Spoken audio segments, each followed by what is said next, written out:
Olá, amados irmãos e irmãs da Igreja Esmirna, quero saudá-los com a graça e com a paz do nosso Senhor Jesus. Que o nosso Deus abençoe a todos, nos conduza nesse momento litúrgico de culto ao nosso Deus, cada um esteja louvando ao Senhor, glorificando ao Senhor, cultuando a Deus em seus lares. Bem-vindo a todos que estarão acessando esse vídeo pelos canais de YouTube, Facebook, a família Futsalva, enfim, todos aqueles aos quais chegarem esse vídeo. É a palavra de Deus que está chegando em seus lares. É a palavra de Deus que está sendo transmitida a vocês. Que Deus abençoe grandemente a tua vida, que você receba essas palavras, que você receba esses atos litúrgicos para o culto ao Senhor e que Deus seja engrandecido na tua vida. Que Deus nos use como instrumentos para levar a palavra dele. Então, nesse momento, vamos iniciar o culto solene ao nosso Deus, culto de adoração ao Senhor. O tema do culto desta noite é Conhecendo o Verdadeiro Cristo. A palavra do nosso Deus no Evangelho de Marcos, capítulo 4, versículo 21b, diz o seguinte: Quem é este que até o vento e o mar lhe obedecem? Conhecendo o verdadeiro Cristo. Eu convido os irmãos para, nesse momento de adoração, abrirem suas Bíblias no Evangelho segundo Marcos, capítulo 5, versículos de 21 a 43, leitura alternada. A Gabriela representará a igreja comigo nesta leitura. Evangelho segundo Marcos, capítulo 5, de 21 a 43, nos diz assim: Tendo Jesus voltado no barco para o outro lado, afluiu para ele grande multidão, e ele estava junto do mar. Eis que se chegou a ele um dos principais da sinagoga, chamado Jairo, e, vendo-o, prostrou-se a seus pés. E insistentemente lhe suplicou: Minha filhinha está à morte. Vem, impõe as mãos sobre ela, para que seja salva e viverá. Jesus foi com ele. Grande multidão o seguia, comprimindo-o. Aconteceu que certa mulher, que havia 12 anos, vinha sofrendo de uma hemorragia, E muito padecera a mão de vários médicos, tendo despendido tudo quanto possuía, sem, contudo, nada aproveitar, antes, pelo contrário, indo a pior. Tendo ouvido a fama de Jesus, vindo por trás dele, por entre a multidão, tocou-lhe a veste. Porque dizia: Se eu apenas lhe tocar as vestes, ficarei curada. E logo se lhe estancou a hemorragia, e sentiu no corpo estar curada do seu flagelo. Jesus, reconhecendo imediatamente que dele saíra poder, virando-se no meio da multidão, perguntou: Quem me tocou nas vestes? Responderam-lhe seus discípulos: Vês que a multidão te aperta e dizes: Quem me tocou? Ele, porém, olhava ao redor para ver quem fizera isso. Então a mulher, atemorizada e tremendo, côncia do que nela se operara, veio, prostrou-se diante dele e declarou-lhe toda a verdade. E ele lhe disse: Filha, a tua fé te salvou. Vai-te em paz e fica livre do teu mal.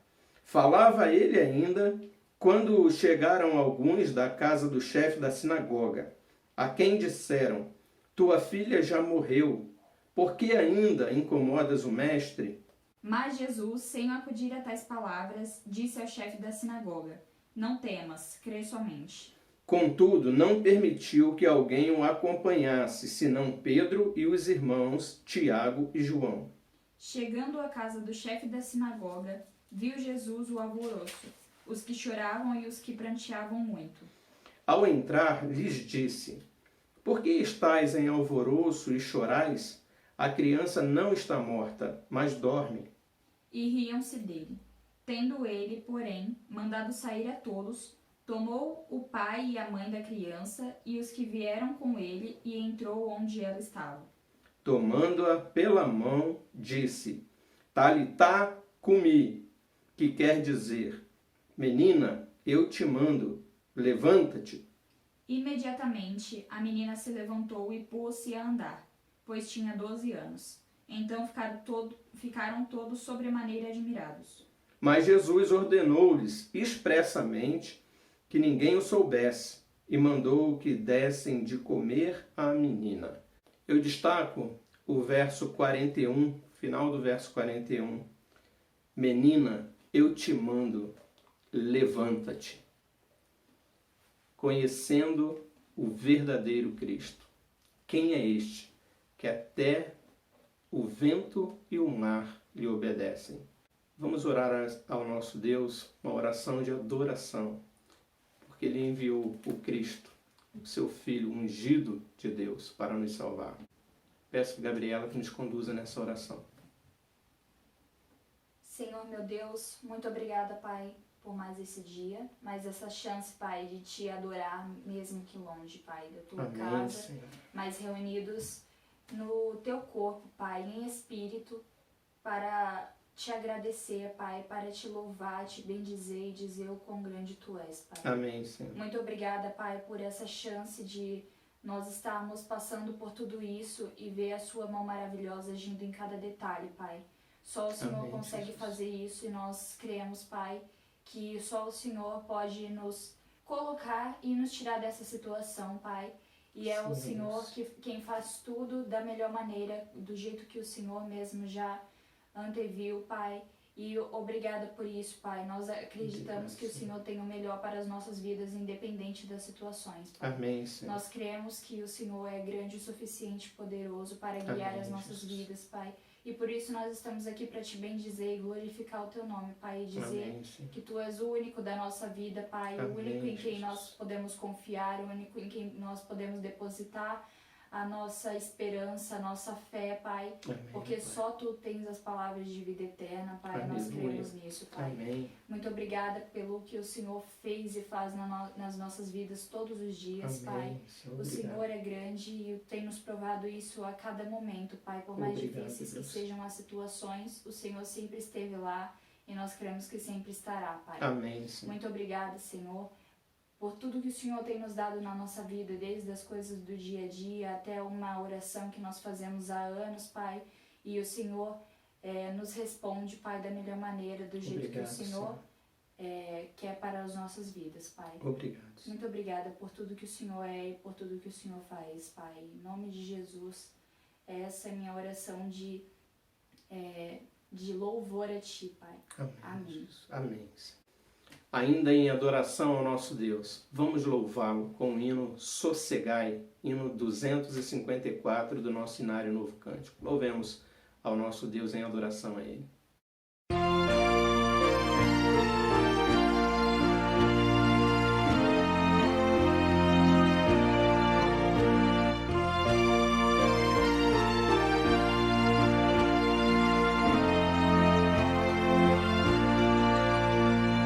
Mestre, o mar se revolta e as ondas nos dão pavor. O céu se reveste de trevas, não temos um Salvador. Não se diga que morramos, podes assim dormir. Se a cada momento nos vemos já precisa submergir, as ondas atendem ao meu mandar. Sossegai, seja o encapelado mar, a ira dos homens, o gênio do mal. Tais águas não podem a mal tragar, que levam, Senhor, Rei do céu e mar. Pois todos ouvem o meu mandar. Sossegai, sossegai, convosco estou para vos salvar. Sossegai, Mestre, tão grande tristeza me quer hoje consumir. Na dor que perturba minha alma, te imploro, vem me acudir. De ondas do mar que me cobrem, quem me virá valer? Não tardes, bom mestre, estou quase a perecer. As ondas atendem a sossegai, seja o encapelado mar, a ira dos homens, o gênio do mal, tais águas não podem a nau tragar, que leva o Senhor, Rei do céu e mar, pois todos ouvem o meu mandar, sossegai, sossegai, convosco estou para vos salvar, sossegai.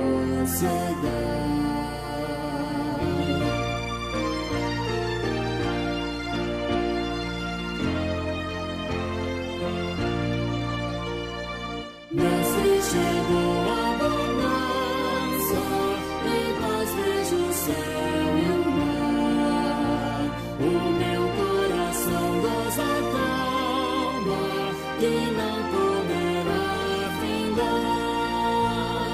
Firme ao teu lado, ó Mestre, dono da terra e céu, eu hei de enxergar bem seguro ao porto destino meu. As ondas atendem ao meu mandar, sossegai, seja o encapelado mar, a ira dos homens, o gênio do mal, tais águas não podem a nau tragar, que leva o Senhor, Rei do céu e mar, pois todos ouvem o meu mandar, sossegai, sossegai, convosco estou para vos salvar, sossegai.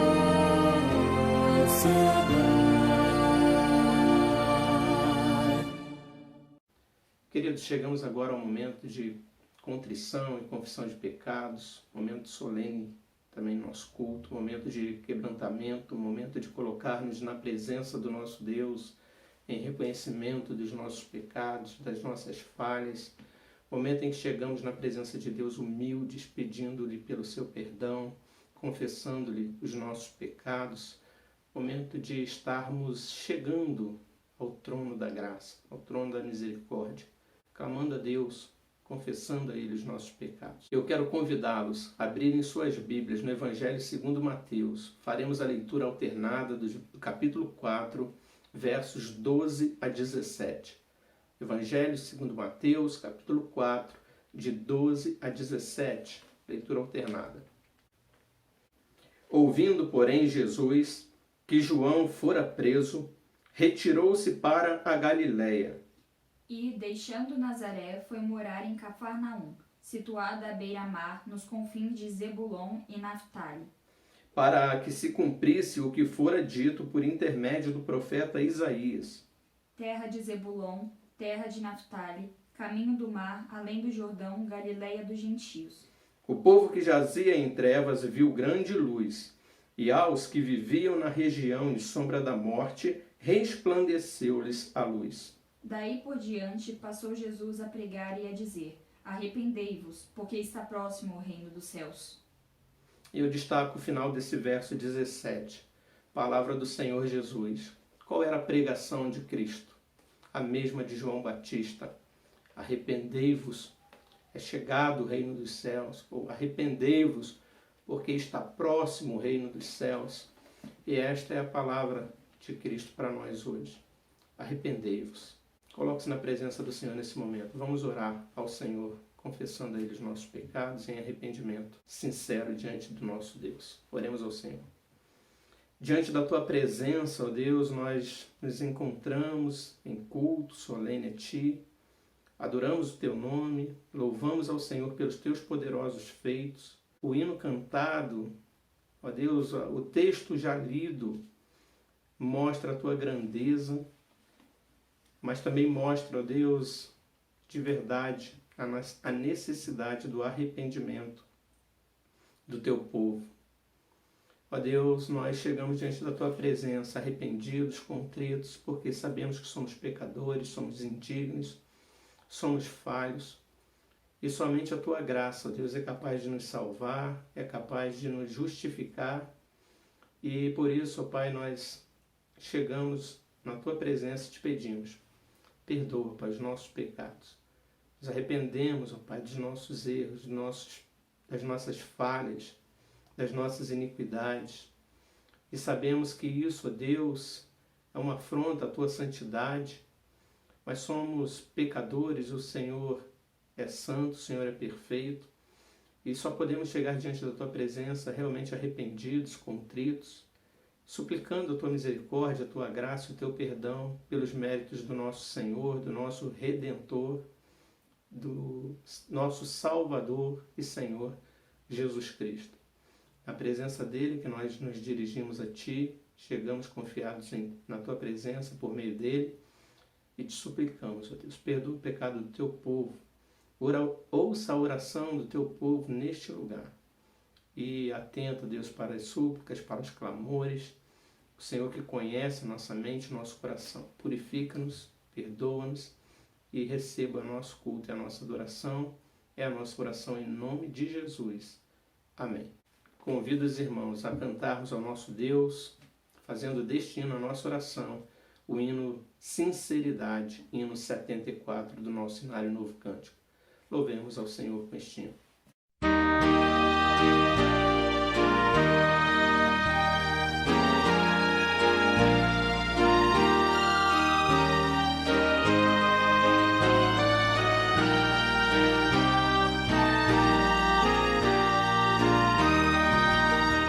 Jesus, Senhor, me achego a Ti, Tua ira santa mereci, o Teu favor me estende aqui, aceita um pecador.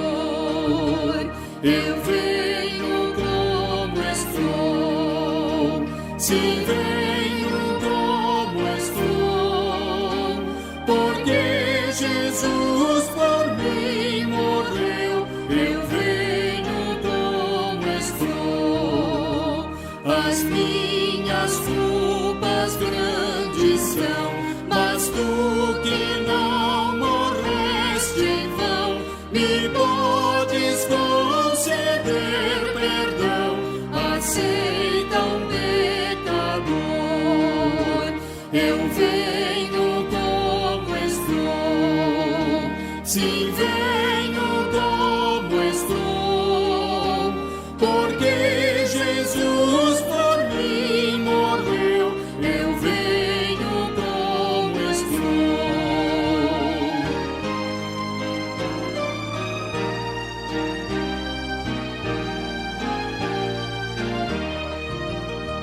Oh, vem agora, Salvador, livrar-me por Teu grande amor, pois Tu, Jesus, és meu Senhor, aceita um pecador. Eu venho como estou, sim, venho como estou, porque Jesus por mim morreu, eu venho como estou. Amém.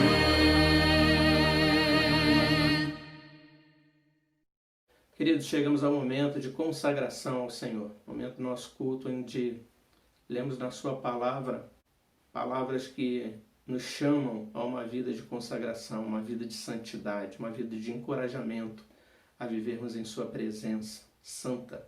Eu quero convidá-los a abrirem suas Bíblias no livro do profeta Daniel, capítulo 10. Faremos a leitura dos versos de 10 a 12. Daniel, capítulo 10, de 10 a 12. Farei a leitura e peço que os irmãos acompanhem reverentemente suas Bíblias. Eis que certa mão me tocou, sacudiu-me e me pôs sobre os meus joelhos e as palmas das minhas mãos.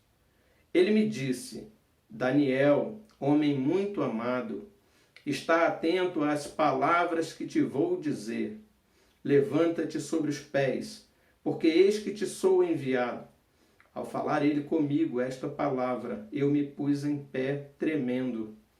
Então me disse: não temas, Daniel, porque desde o primeiro dia em que aplicaste o coração a compreender e a humilhar-te perante o teu Deus, foram ouvidas as tuas palavras, e por causa das tuas palavras é que eu vim. E eu destaco a parte A do versículo 11. Daniel, muito amado. E o verso 12. Não temas, Daniel, porque desde o dia em que aplicaste o coração a compreender e a humilhar-te perante o teu Deus, foram ouvidas as tuas palavras. E por causa das tuas palavras é que eu vim. O povo de Israel estava no exílio babilônio, cativo por conta dos seus pecados. 70 anos o povo de Israel ficou em cativeiro, sofrendo consequência dos seus pecados. Mas um homem se levantou, se quebrantou na presença de Deus. E a palavra de Deus que acabamos de ler nos dá conta de que o Senhor enviou um anjo a Daniel. Desde o dia em que ele passou a buscar o Senhor passou a agir no meio do seu povo, e é por isso que Deus enviou o seu anjo a Daniel para falar com ele. E recebendo como um homem muito amado. Que assim sejamos na presença de Deus, queridos, quebrantados, buscando ao Senhor para que Ele venha e haja em nosso favor e em favor do nosso povo, em favor da igreja dele. Quebrante-se na presença do Senhor, consagre a sua vida ao nosso Deus. Nós vamos louvar ao Senhor com 2 louvores, e após os louvores nós estaremos orando a Deus, consagrando as nossas vidas. E após os louvores nós estaremos orando a Deus, consagrando as nossas vidas a Ele e consagrando também dízimos, ofertas que os irmãos fielmente entregarão à tesouraria da nossa igreja, com o compromisso que tem com o Senhor, com a sua palavra. Então é um momento de consagração ao nosso Deus. Louve ao Senhor, pense neste Deus poderoso ao qual estamos louvando, e depois consagremos a Ele. Vamos louvar ao Senhor com 2 louvores nesse momento.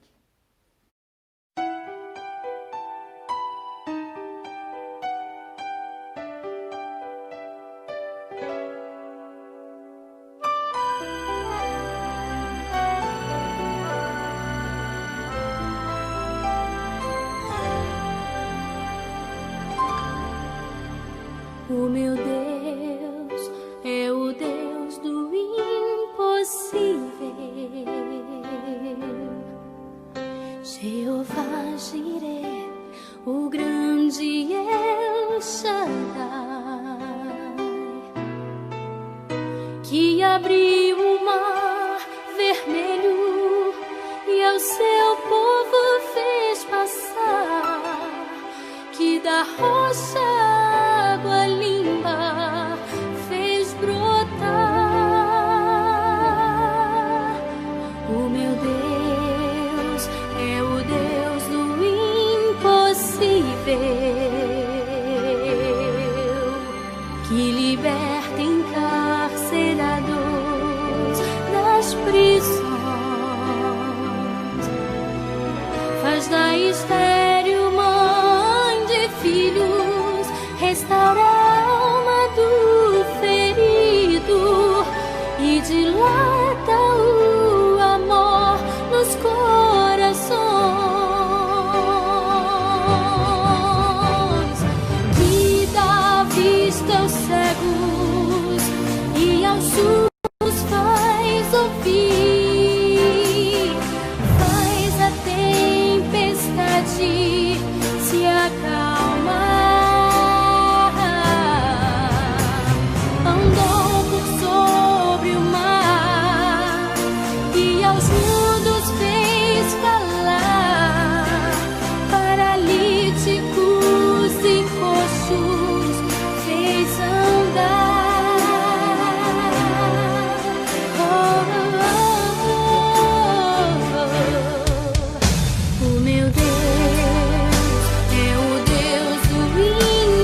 Diga para os temerosos, não há nada a temer. Poderoso é o teu Senhor quando clama seu nome. Ele então virá. Ele vem pra te salvar. Ele vem para te salvar. Diga ao cansado, o teu Senhor virá. Ele vem para te salvar. Ele vem pra te salvar. Ele vem para te salvar. Contemplar o Senhor e te levantarás. Ele vem para te salvar.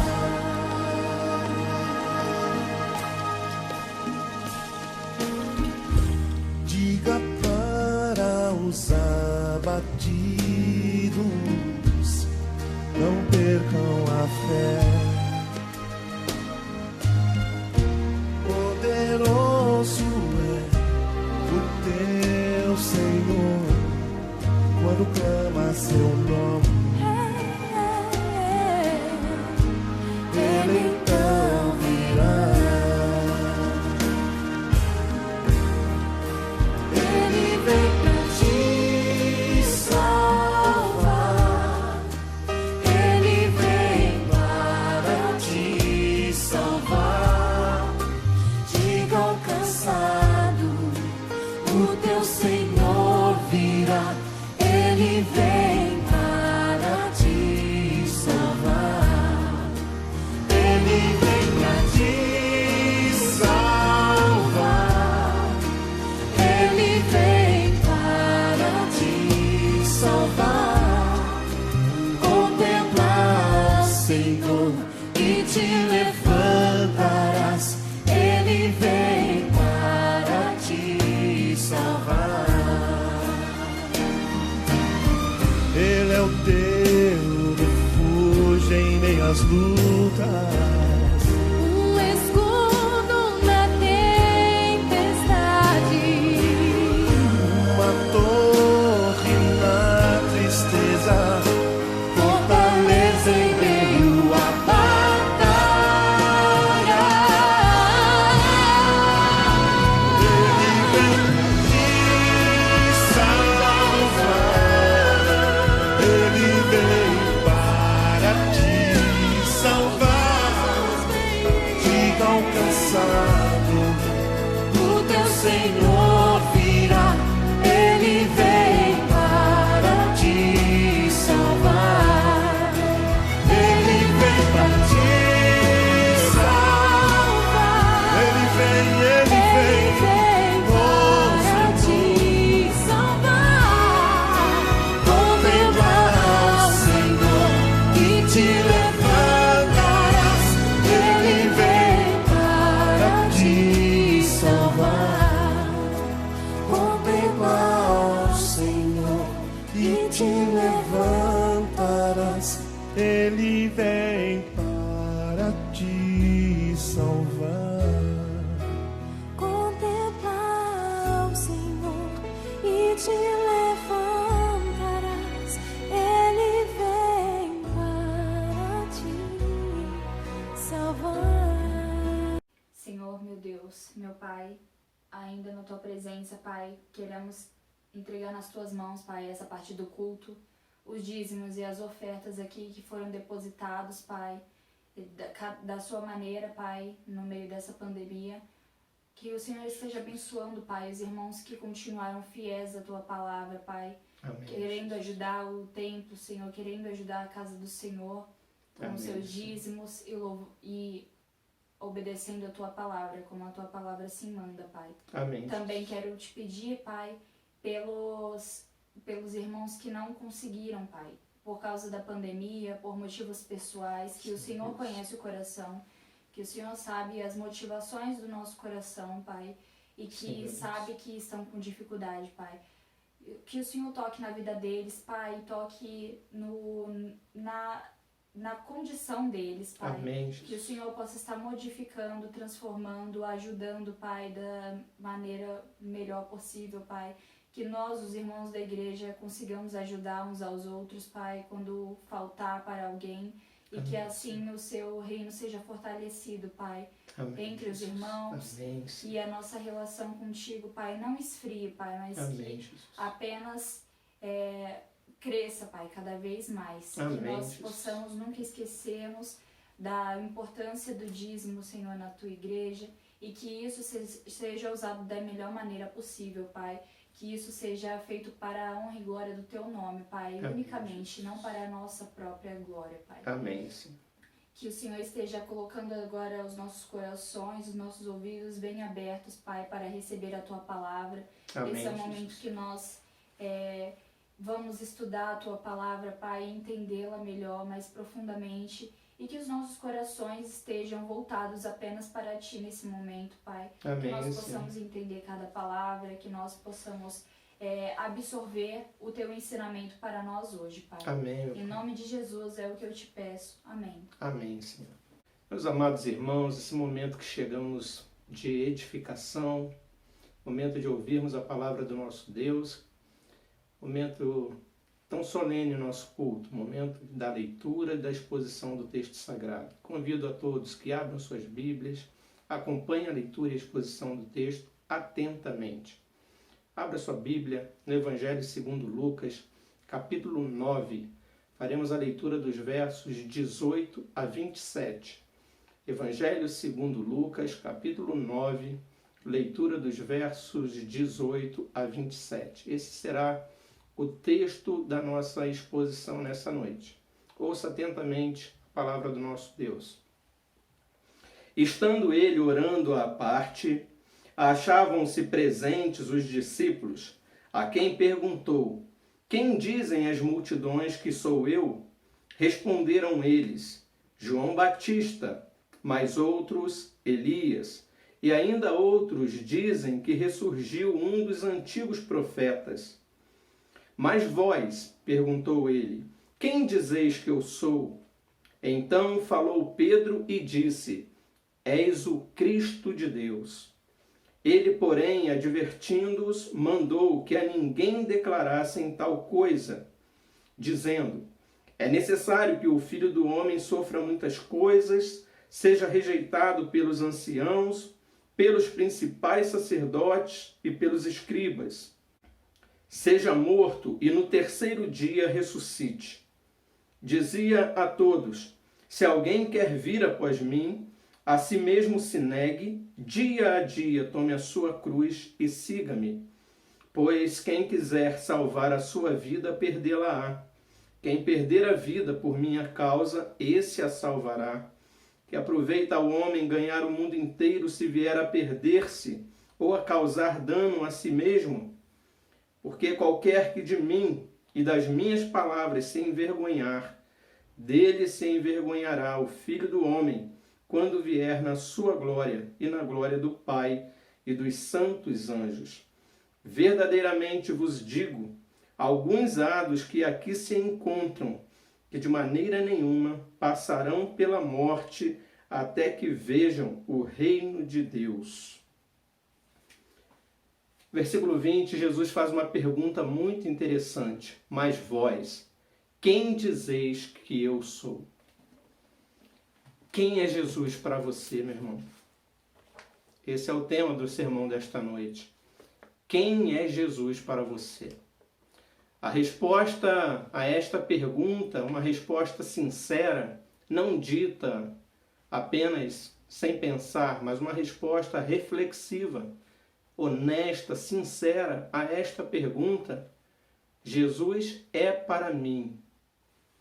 E a resposta a essa pergunta deve produzir uma mudança radical na tua vida.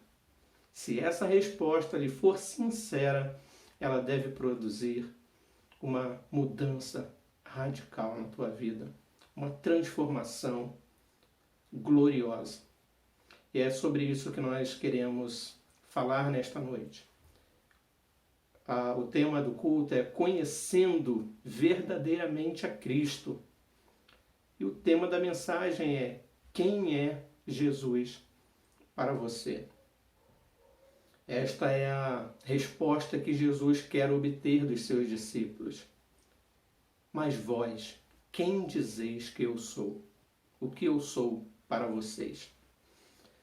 Tentemos então a exposição deste texto. Meus irmãos, nós falávamos no último sermão em Romanos, que quando Paulo ali, Romanos 3, a partir do capítulo 20, a partir do versículo 23 a 26, que ele vai trazer uma verdade para o povo, para todo o povo, tanto judeus quanto gentios.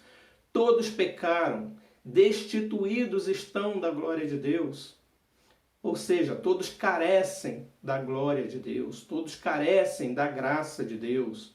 Por isso Jesus, ele é o nosso, a propiciação, é o que Paulo vai dizer.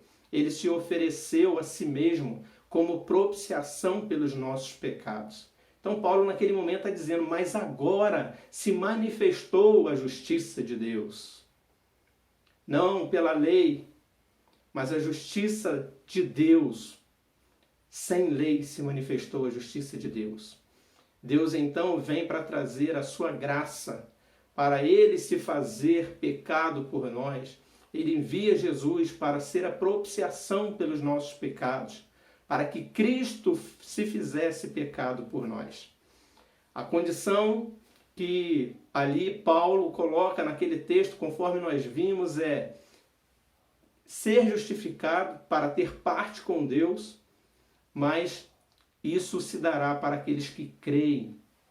Então nós falamos de justiça e fé. Sermos justificados e crermos. E nós dizíamos então, finalizamos aquele sermão, dizendo, conforme diz Tiago, que crer implica obedecer. Crer implica obras que testificam da nossa fé. A fé sem obras é morta. Queridos, esse mês de agosto, 12 de agosto, essa semana, nós celebramos 161 anos do presbiterianismo no Brasil. Louvamos a Deus por esses 161 anos da nossa história brasileira, presbiterianismo no Brasil. E por que estamos comemorando? Por que estamos celebrando esta data?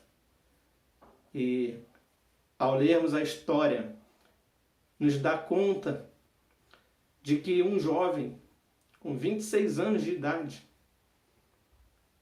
recém-formado, recém-ordenado no seminário de Princeton, ele pega então, faz uma oração a Deus, o Senhor o chama, ele ouve a voz de Cristo, de segui-lo, de fazer a sua obra, e ele larga a sua família, ele larga o conforto da sua vida e se destina a um país distante, a uma terra distante chamada Brasil, para pregar o Evangelho a esse povo. E aqui estamos nós, celebrando 161 anos do presbiterianismo no Brasil, graças à vida de um jovem servo do Senhor chamado Archibald Green Simonton, que saiu da sua terra em 1859, chegando ao Rio de Janeiro, na Baía de Guanabara, no dia 12 de agosto de 1859. Em 1867 ele morreu, apenas 34 anos, mas deixou um legado imensurável. Deixou igrejas criadas, deixou o presbitério criado, deixou um seminário criado, várias pessoas alcançadas pelo seu evangelho. Depois veio seu amigo Blackford. Enquanto Simonton pregava no Rio de Janeiro, Blackford pregava no interior de São Paulo. E dentre os discípulos feitos por esses homens, Blackford aqui em São Paulo, temos a conversão de um padre chamado José Manuel da Conceição. Um padre brasileiro que se converteu por meio da pregação desses missionários, especificamente Blackford, no interior de São Paulo, em Brotas. E temos aí então um seminário hoje que, em homenagem a esse grande homem de Deus, José Manuel da Conceição, honra a nossa igreja com a sua história. Foi evangelizado, converteu-se ao evangelho, ao genuíno e puro evangelho de Cristo. E esse homem andava como andarilho todo o interior de São Paulo, aqui na Dutra, São Paulo, Rio de Janeiro, quase chegando ao Rio de Janeiro, em todo o interior de São Paulo, pregando, levando a palavra de Deus, e muitas pessoas sendo convertidas por esse evangelho.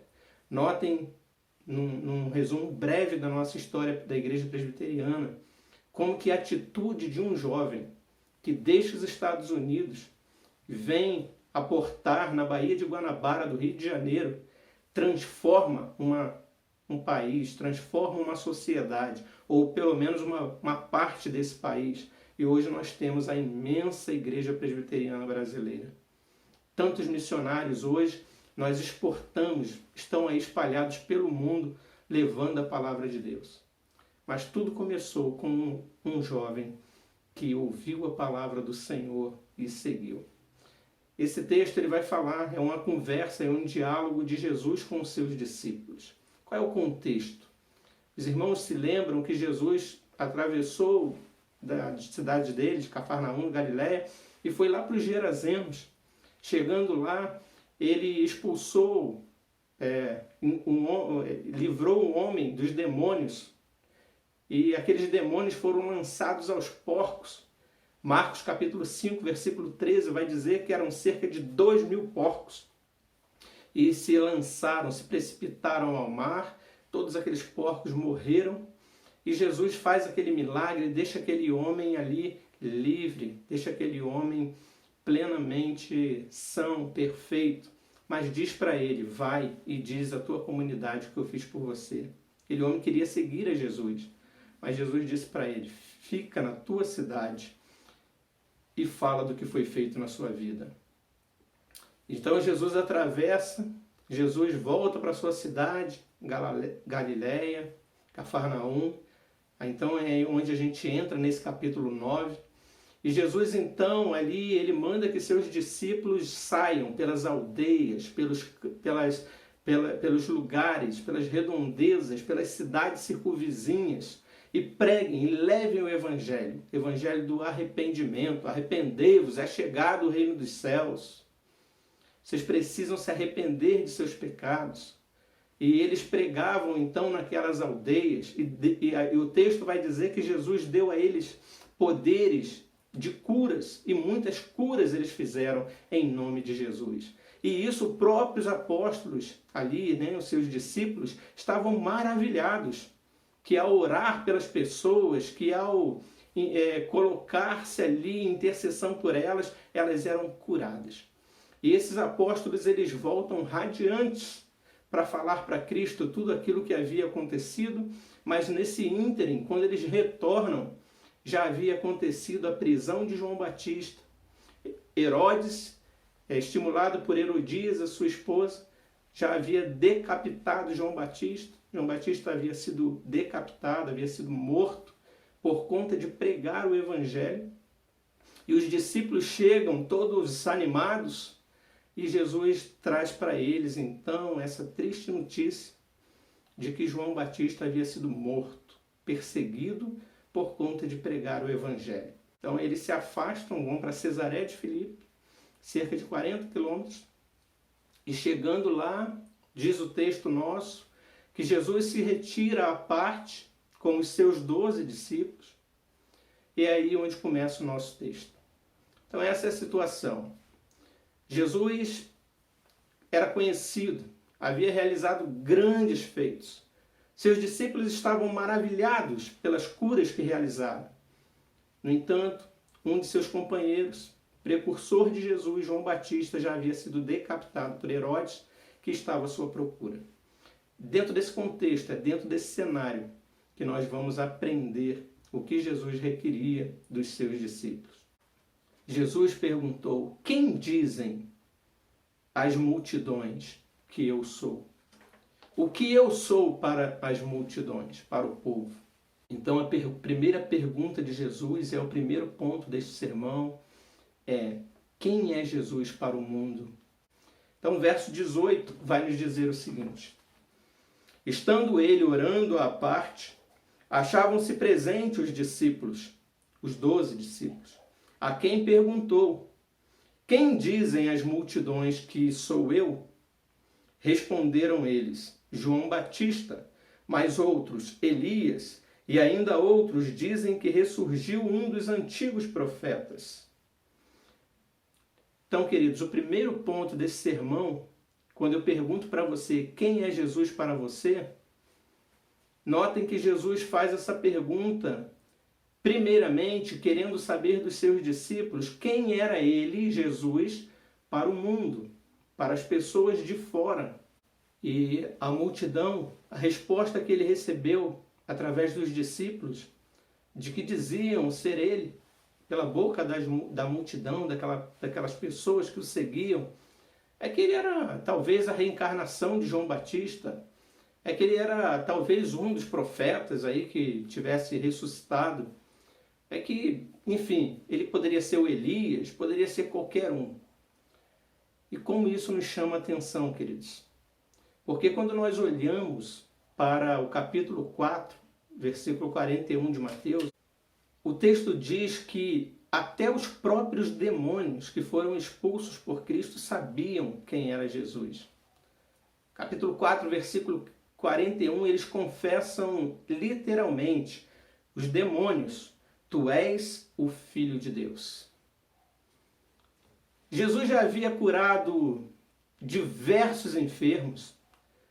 Jesus já havia curado surdos, mudos, coxos, aleijados, leprosos. Jesus já havia acalmado a tempestade. Jesus já havia ressuscitado a filha de Jairo. Jesus já havia multiplicado pães e peixes. Jesus já havia mandado os discípulos lançarem as redes ao mar e pegaram peixes que quase que foram a pique, que no barco não era capaz de suportar. Jesus já havia feito tantos sinais e maravilhas no meio daquele povo. E quando ele faz a pergunta: que dizem as multidões que eu sou? A resposta que ele recebe daquele povo, daquela multidão que o seguia de perto e que assistia o que ele fazia, é mais um desses profetas, talvez João Batista reencarnou, talvez seja Elias, enfim. Queridos, isso nos traz uma reflexão. O mundo não conhece Jesus.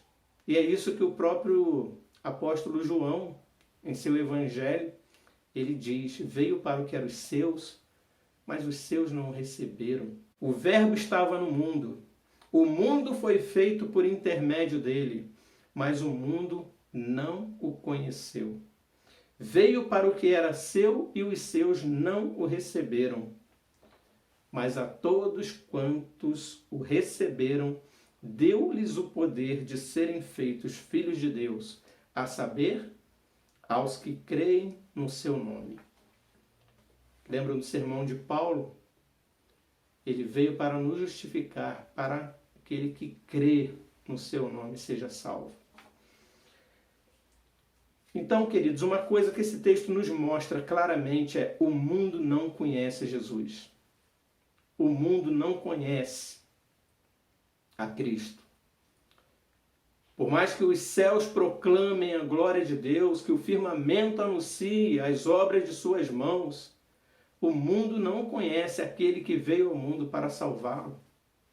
Aquele que foi enviado por Deus e que realizou tantos milagres, o mundo não o conhece.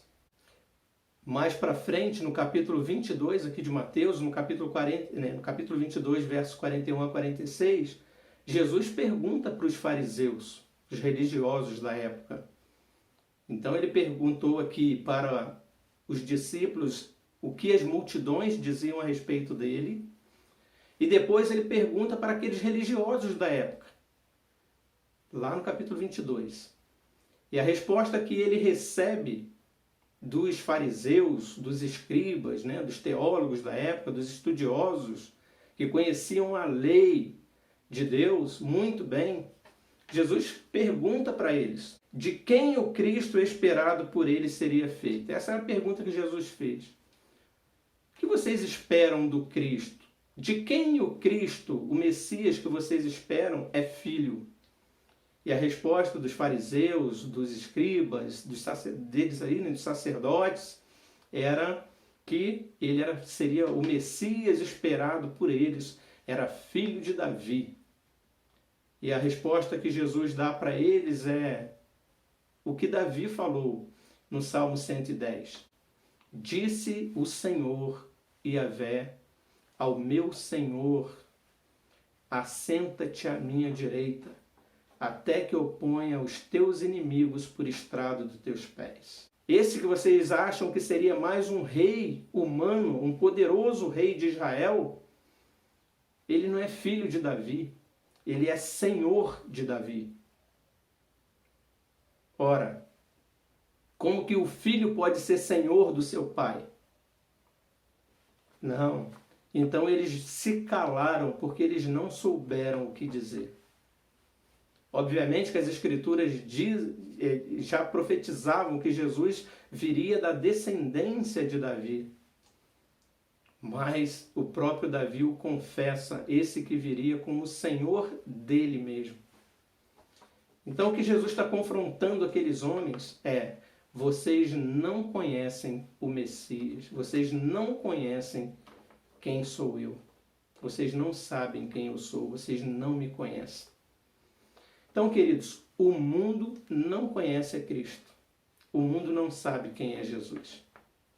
E aí o nosso segundo ponto vai mostrar aqui algo que é importantíssimo, porque na verdade o que Jesus queria realmente saber, com certeza não é quem ele era para o mundo. Ele sabia que ele seria desprezado pelas pessoas, pelo mundo, mesmo tendo feito tantos sinais e maravilhas. Mas agora vem a pergunta crucial, e é o segundo ponto desta mensagem. Mas vós, quem dizeis que eu sou? Quem é Jesus para o crente?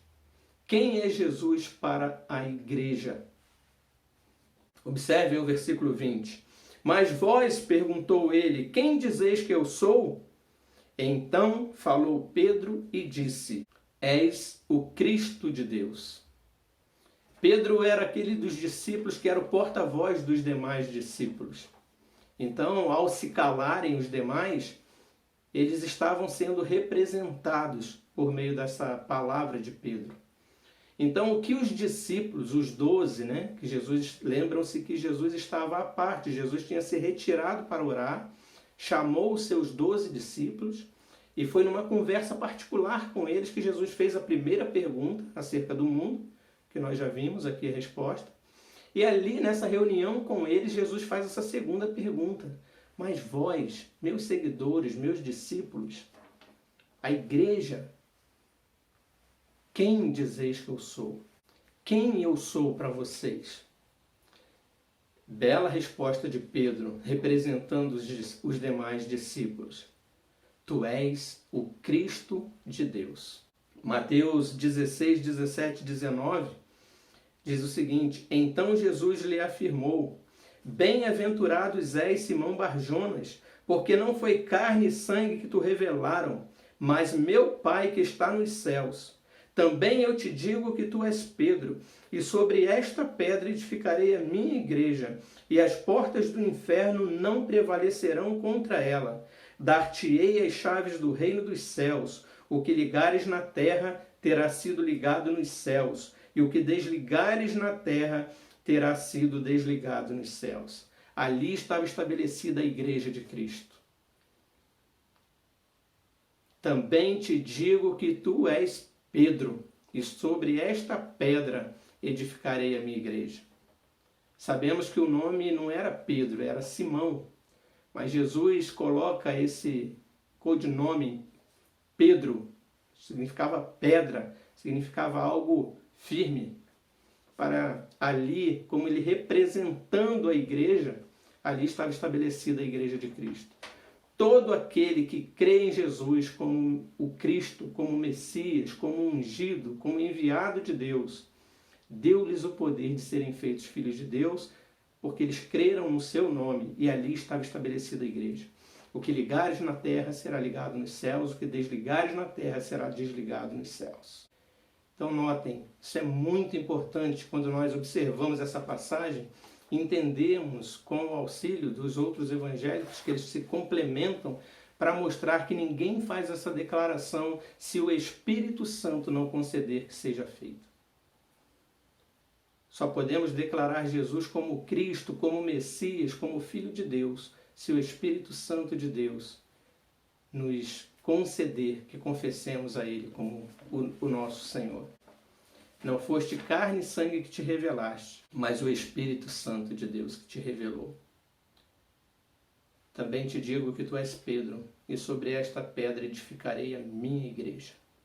Então ali Pedro era o nosso representante, ali estava inaugurada a igreja do Senhor Jesus.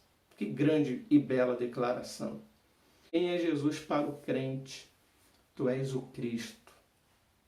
O Cristo de Deus, o ungido de Deus. Que coisa linda quando o Espírito Santo coloca no nosso coração a verdade desta confissão e declaramos com a nossa língua que Jesus é o Cristo, que Jesus é o ungido, que Jesus é o Messias. Passamos então a fazermos parte do povo de Deus.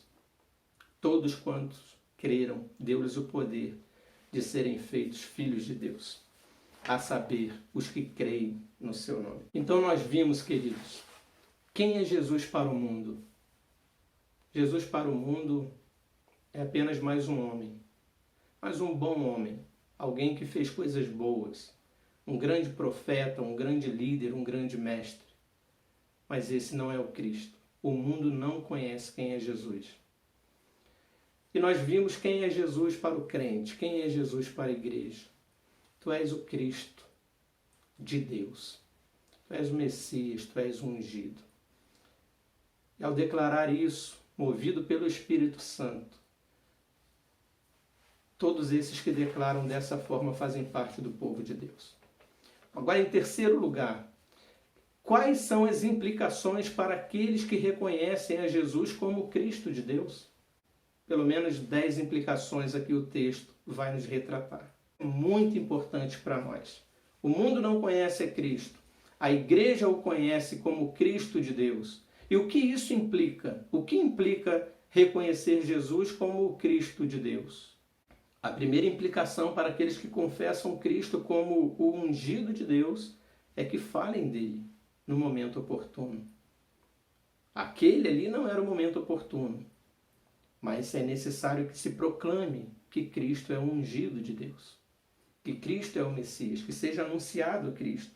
É isso que nos mostra o verso 21. Ele, porém, advertindo-os, mandou que a ninguém declarassem tal coisa, dizendo: é necessário que o Filho do Homem sofra muitas coisas, seja rejeitado pelos anciãos, pelos principais sacerdotes e pelos escribas, seja morto e no terceiro dia ressuscite.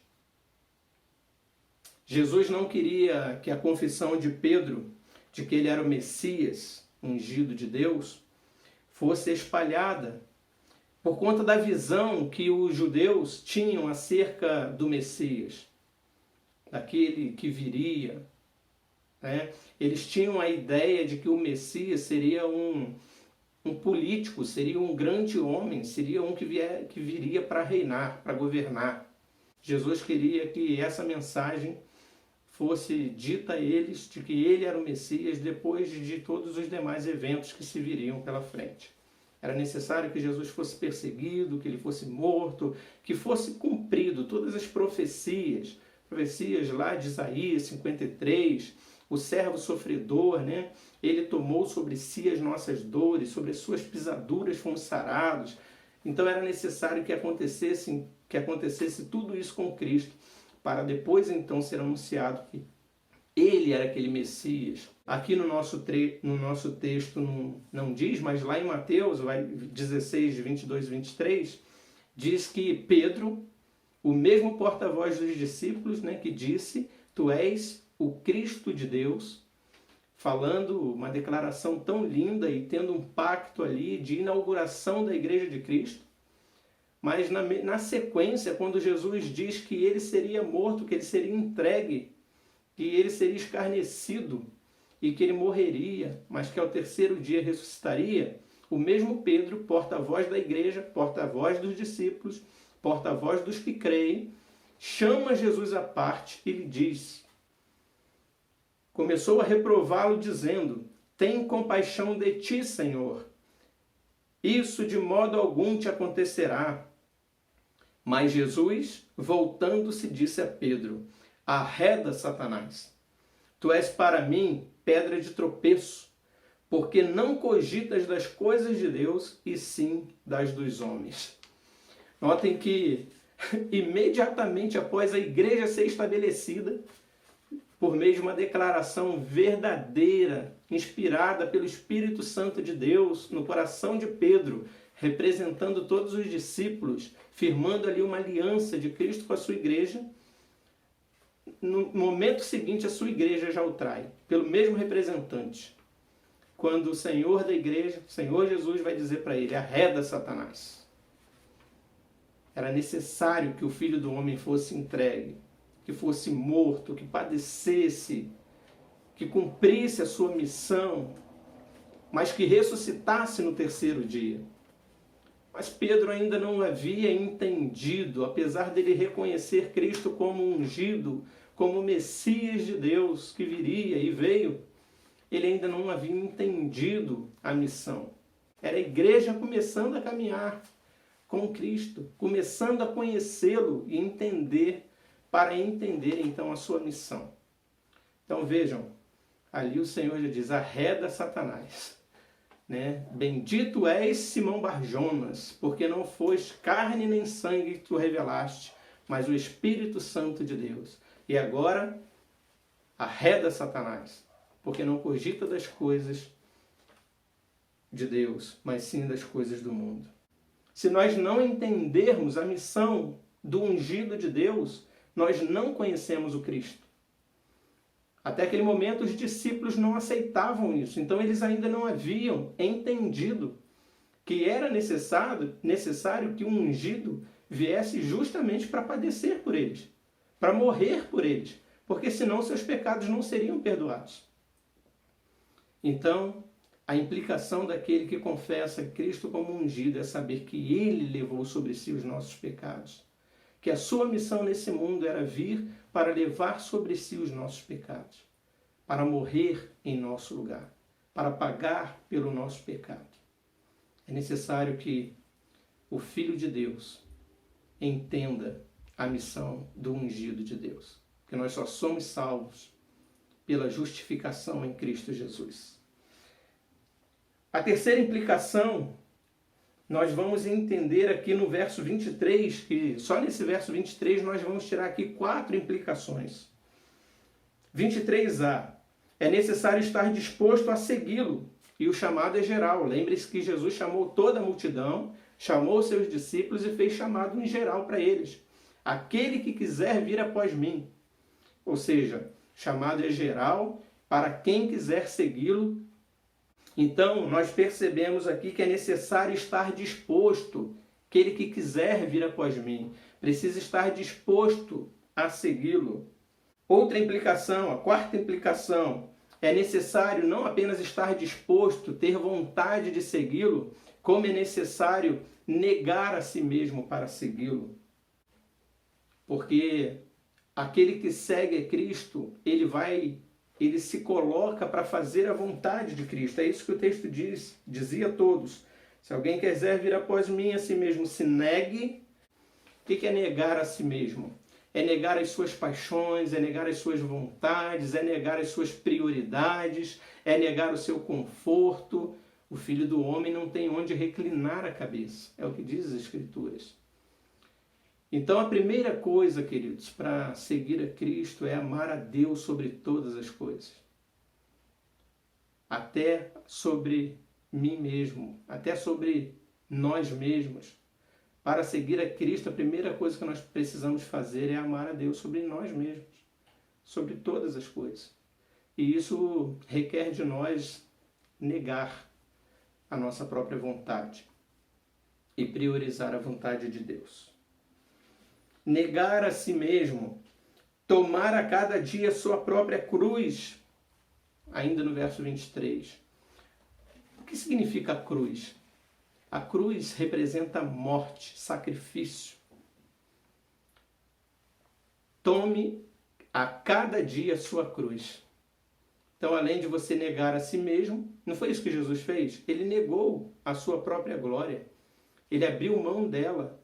Ele negou a sua posição. Ele não precisava ter vindo para morrer por nós. Mas ele negou-se. Então ele ensina pelo exemplo. Ele negou a sua própria vontade para fazer a vontade do Pai. E ele se entregou na cruz.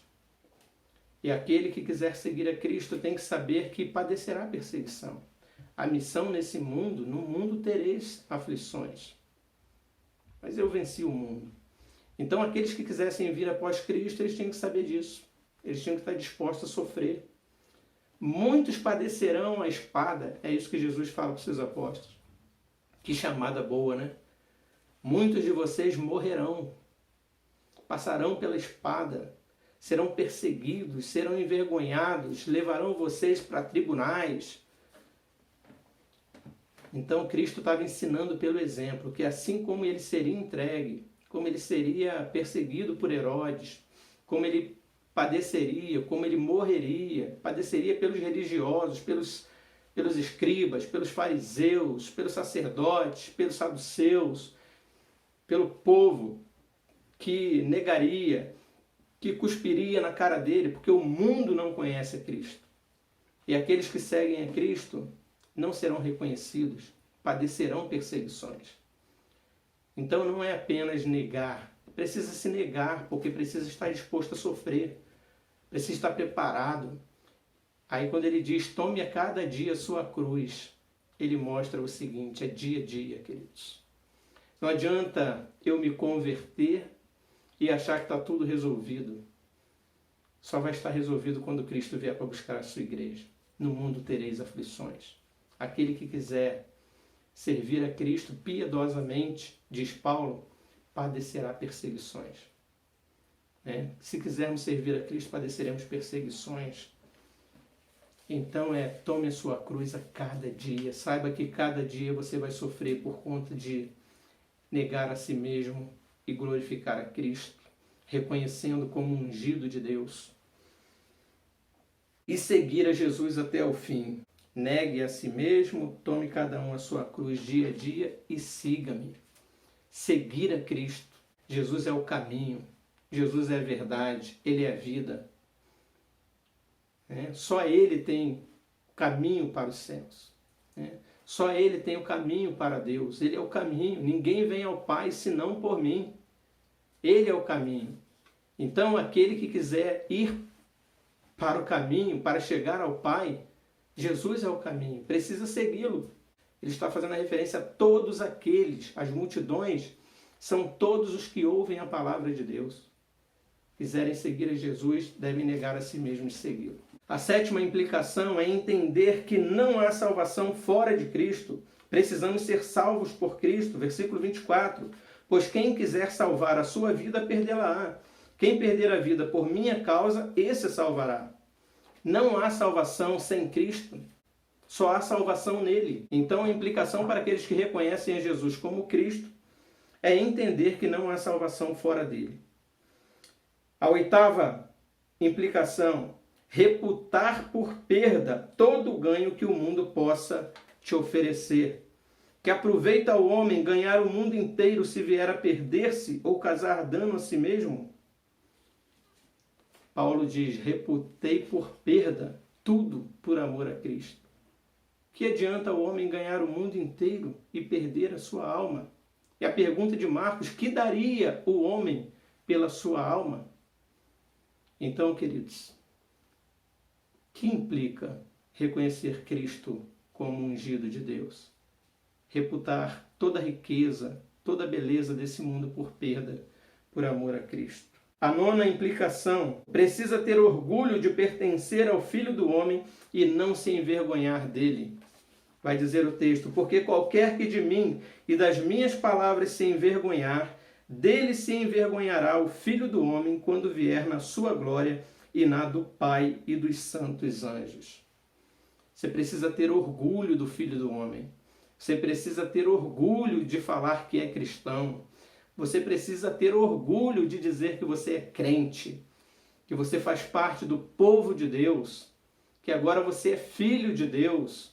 Deu-lhes o poder de serem feitos filhos de Deus, a saber, os que creem no seu nome. Você precisa ter orgulho disso. Mas o mundo que não conhece a Cristo, antes o ridiculariza, fará de você também ridicularizado. Perseguirá, vocês sofrerão perseguições. Mas antes vocês precisam ter orgulho e não vergonha, porque aquele que se envergonhar do Filho do Homem, o Filho do Homem se envergonhará dele quando vier no seu reino. Então este mesmo Filho do Homem, que veio para ser entregue, que veio para ser servo, que veio para sofrer, que veio para padecer, é o mesmo que virá em glória. E ele se envergonhará daqueles que se envergonharem dele neste mundo. Que implica reconhecer o Cristo como ungido de Deus.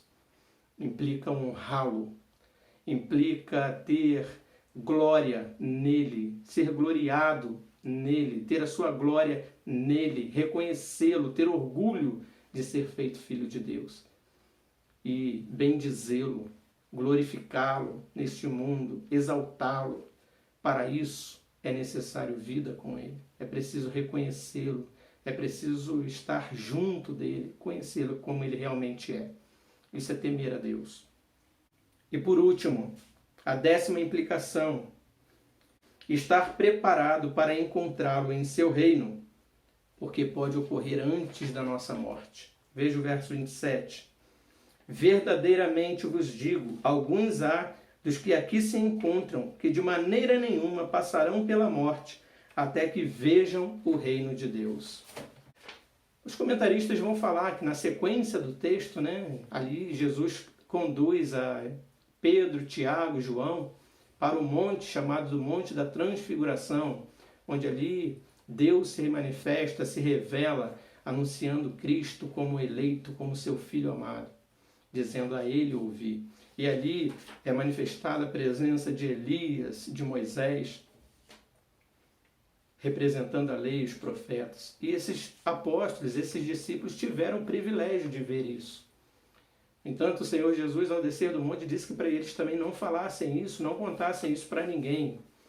Mas, provavelmente, o que Jesus estava querendo dizer é que alguns deles não morreriam sem ver o seu reino, é quando de fato o reino de Cristo é estabelecido. E isso se dá após a sua ressurreição. E naquele ato, Judas Iscariotes já tinha se suicidado. Tomé, alguns não estavam presentes em alguns momentos do anúncio do reino de Cristo. Mas naquele momento em que Jesus ressuscita e que aparece para os seus discípulos, ali é instaurado o seu reino. Ali é realmente recebido, é anunciado, é chegado, ali se inicia o reino de Cristo. Porque ali ele vai dizer: toda autoridade me foi dada no céu e na terra. Portanto, ide, pregai o evangelho a todas as nações, ensinando-os a guardar a minha palavra, anunciando-lhes, batizando-lhes em nome do Pai, do Filho e do Espírito Santo. Fazer discípulos de todas as nações. Enfim, é isso que o texto lá vai dizer. Sair por todo mundo, pregando, porque toda autoridade foi dada, e eis que estarei convosco todos os dias, até a consumação dos séculos. Então esses apóstolos, a grande maioria deles viram o reino de Cristo chegado. E aquelas multidões, com certeza a grande maioria viu com seus próprios olhos. Foram testemunhas oculares disso. Então, a implicação que nós temos é: precisamos estar preparados para encontrá-lo em seu reino. E isso pode ocorrer antes da nossa morte. Pode ser que Jesus volte e a gente aqui ainda esteja. Vejam a sua glória, vejam o seu reino antes da sua morte. Podemos ser essa geração, podemos vê-lo. Jesus pode vir a qualquer momento. Então, o que nós aprendemos nessa noite? Em primeiro lugar, o mundo não conhece Cristo. O mundo não o conheceu. Quem é Jesus para o crente, para a igreja? Tu és o Cristo de Deus. Tu és o ungido, tu és o Messias de Deus. E o que implica reconhecer a Jesus como Cristo? Falar sobre ele no momento oportuno, reconhecer a sua missão, estar disposto a segui-lo, negar a si mesmo, tomar a cada dia a sua própria cruz, seguir a Jesus até ao fim, entender que não há salvação fora de Cristo.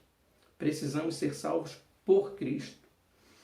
Reputar por perda todo o ganho que o mundo possa nos oferecer. Precisamos ter orgulho de pertencer ao Filho do Homem e não nos envergonharmos dele. E estarmos preparados para encontrá-lo em seu reino, que pode se dar a qualquer momento. Quem é Jesus para você? Em qual categoria você se enquadra? Na igreja de Cristo ou no mundo? Se você se enquadra na categoria de igreja de Cristo, essas implicações estão sendo verdadeiras na tua vida? Isso é verdade para você? Aquele que quiser vir após mim, negue-se a si mesmo, tome a cada dia a sua cruz e siga-me. E todas as demais implicações decorrentes disso. Anuncia a palavra, reconhece como filho de Deus, tenha orgulho disso, aguarde o seu reino.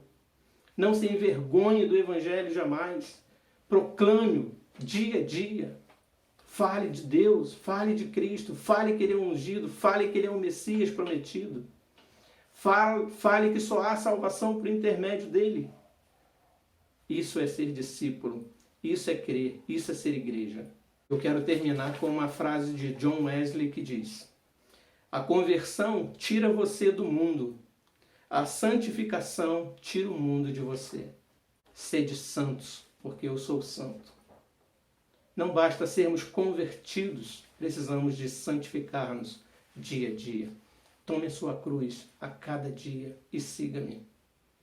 Negue-se a si mesmo. Que Deus nos abençoe, queridos. Vamos orar. Pai Santo, obrigado pela Tua palavra, Deus, que é viva. Obrigado porque ela fala conosco. Obrigado, Deus, porque ela falou essa noite. Rogamos a bênção do Senhor sobre nós. Que todas as implicações de termos esse compromisso de reconhecê-lo como Cristo de Deus possa ser verdade em nossa vida. Que possamos querer segui-lo, que possamos negar a nós mesmos, que possamos tomar a nossa cruz dia a dia e segui-lo, testemunhando pelo mundo inteiro que Tu és o Cristo de Deus.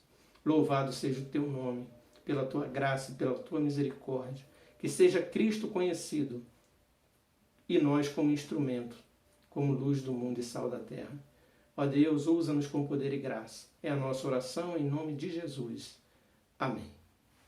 Depois de termos sido abençoados, termos ouvido a palavra do nosso Deus, dirigida a nós, aplicada para cada um de nós, vamos louvar ao Senhor em resposta pela palavra que ouvimos, fazer também deste hino a nossa oração. Convido os irmãos a cantarmos o hino Obediência, hino 284 do nosso Inário Novo Cântico.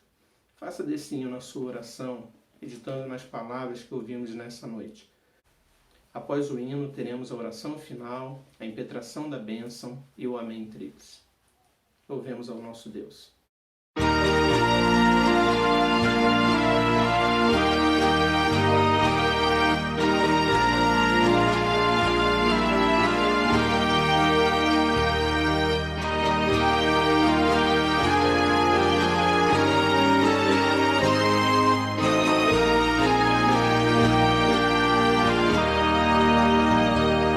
Nem sempre será para onde eu quiser.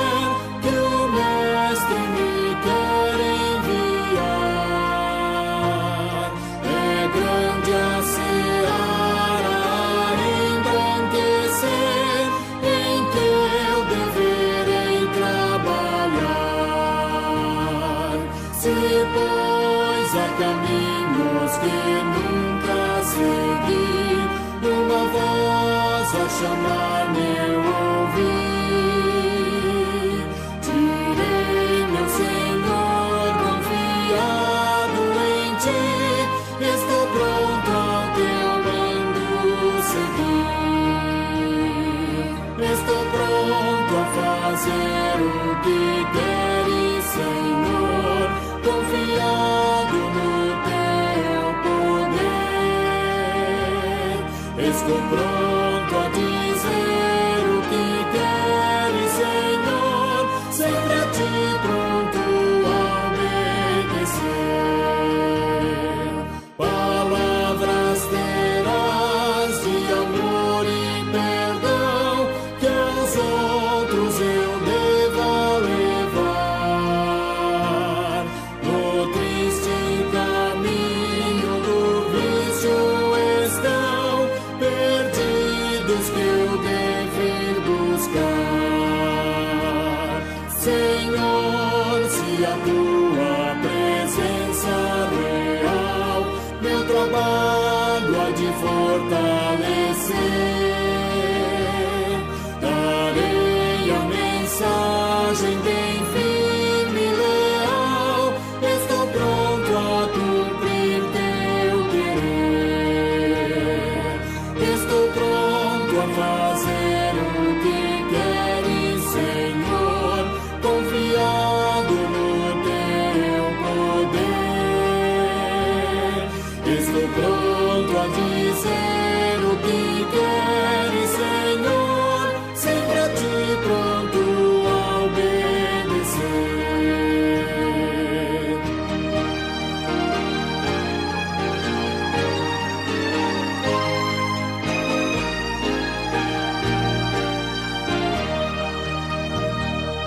Um canto modesto eu quero encontrar na seara do meu bom Senhor.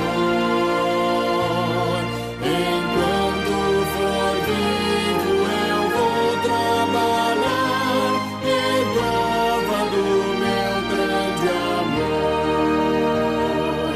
De ti meu sustento só dependerá, e de tudo me has de prover.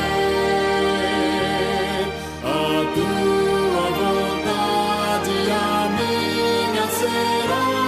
Estou pronto a voltar-te, meu ser.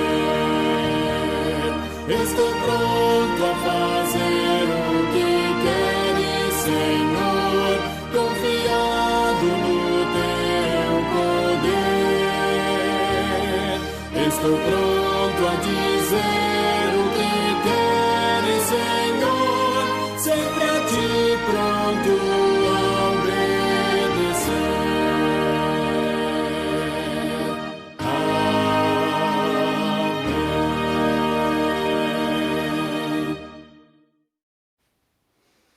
Pai Santo, Pai amado, nós chegamos à Tua presença agora agradecidos nesse final de culto, por todos os atos deste culto, ó Pai.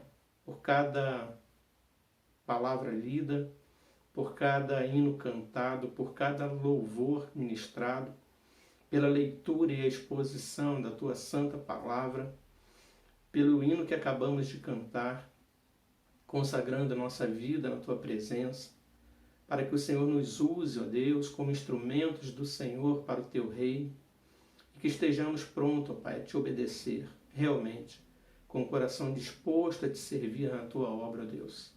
Senhor, derrame sobre nós a Tua graça, ó Deus, porque sem ela nada somos, nada podemos, nada faremos. Mas contigo, ó Deus, somos mais do que vencedores, somos fortes, somos separados, somos consagrados, somos abençoados, somos ungidos pelo Senhor. E com o Senhor conosco, ó Deus, o Senhor em nós, podemos fazer proezas, podemos pregar o Teu Evangelho com ousadia e vidas serem transformadas. Podemos ver mudanças, ó Deus, em nossa sociedade, pelo poder transformador da Tua palavra. Usa-nos como instrumentos do Senhor para Te servir neste mundo, enquanto aqui vivermos. E que a graça do nosso Senhor e Salvador Jesus Cristo, Que o amor do nosso eterno Deus e Pai, e que a ternas comunhão e a consolação do Espírito Santo repouse sobre vós, Igreja do Senhor, sobre todo o povo de Deus em toda a terra, não somente hoje, mas para todos sempre. Amém.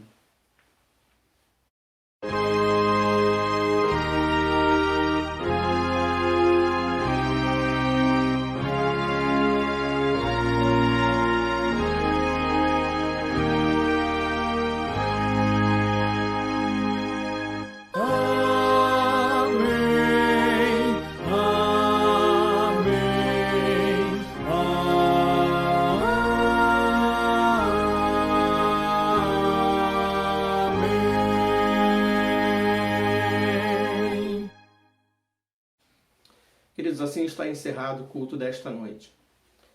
Convido aos irmãos que participem de nossas programações, acessem nosso Facebook, o YouTube, curtam a nossa página, compartilhem as programações, convidem pessoas para estarem ouvindo a palavra do nosso Deus, conhecendo a nossa igreja e vindo fazer parte conosco das programações. Louvamos a Deus porque hoje podemos estar na casa do Senhor presencialmente, ainda que parcialmente. Dia de festa, dia de alegria para nós, povo de Deus da Igreja de Esmirna. E louvamos e engrandecemos a Deus porque Ele tem nos livrado desta pandemia aos poucos e tem nos dado uma condição de frequentar a sua casa livremente para cultuá-lo. Como é bom estarmos na casa do nosso Deus, congregando junto com os irmãos, em união, servindo ao nosso Deus e cultuando ao nosso Deus. Queridos, então, agradeça a Deus por esse grande privilégio, peça ao Senhor que nos livre de uma vez desta pandemia, possamos estar 100% reunidos novamente na casa do nosso Deus. E que Deus abençoe a todos, dê uma boa semana de paz. Ore, esteja na presença de Deus, que essa palavra fique no teu coração durante toda a semana, reflita sobre ela, consagre a tua vida ao nosso Deus, faça diferença no teu meio, mude as tuas rotinas, os teus hábitos, consagre a tua vida ao Senhor. Ele é digno de toda honra, toda glória, e que o poder do Espírito Santo de Deus, que a unção do nosso Deus, que a graça dele repouse sobre a tua vida, e que você seja transformado pelo poder do nosso Deus. Cresça em graça, em conhecimento dele e viva para ele, para a sua glória.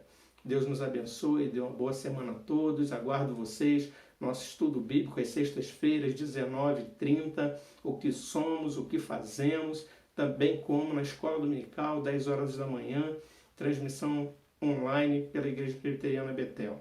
Que a paz do Senhor esteja com todos, uma boa semana, em nome de Jesus. Amém.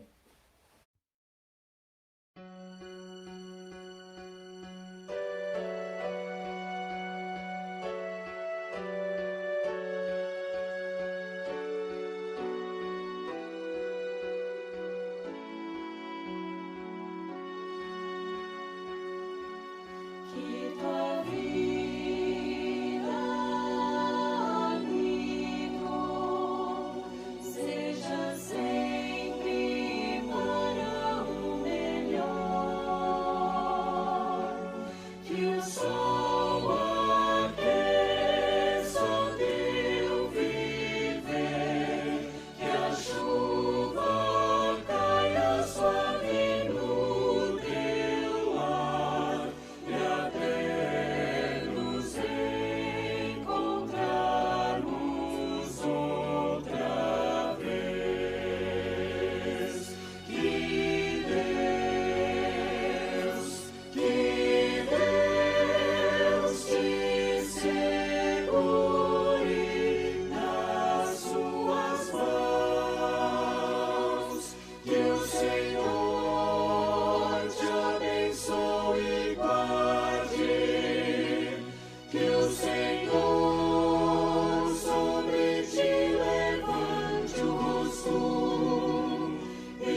que o sol